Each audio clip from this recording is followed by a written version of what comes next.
He stirred my heart 3 years ago at IF Lead in Orlando, and we had to write our name tags out by hand, and we had to write where we were from. And at that time, we had just PCS, which means permanent change of station, moved from Savannah, Georgia, Fort Stewart, up to Charlottesville for a schoolhouse. And we had just moved, and we were only going to be there for 9 months, and so I didn't feel like I could write where I belonged because I didn't know where I belonged. So I just, on a whim, wrote IF Army. And it created a lot of conversation that weekend because people would come up and say, oh my gosh, I know somebody who's military.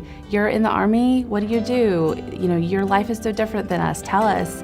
And it started this dream of just bringing military women together because we don't have that. The dream behind IF Military is to provide immediate connection with a groundwork of loving Jesus. So we move on such a regular basis, and our husbands deploy, and they go on TDY, and they leave, and you have to start all over again. Friendships have to start from ground zero. You have to walk around Target and talk to people because you don't have someone to talk to at home. And that's a really big part of our life, is having to restart and restart and restart, and to be able to go in and restart with people that have already that groundwork of wanting to be in community with each other would be amazing. Being a military spouse for 10 years, I have learned kind of how to keep my head down and keep running.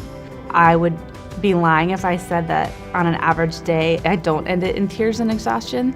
It's hard to take care and parent for both my husband and myself and meet all the needs that my kids have. Among all the other things I'm doing, you know, I'm taking care of a house, and I'm a sister, and I'm a daughter, and I'm a friend, and I volunteer, and you know, we wear all these hats, and then to have to do that solo presents another opportunity that's just really difficult.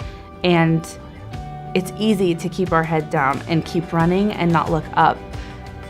But we need that community, because without that community, we can't survive. IF Military is going to be such a beautiful place of connection and ability to grow with each other and challenge each other and encourage each other, because our lives are not easy. It's hard to explain how difficult life can be when you're living on your own, especially when your spouse is gone. And to be able to do that with other women who love Jesus and who also want to encourage you is more than we could ever ask for.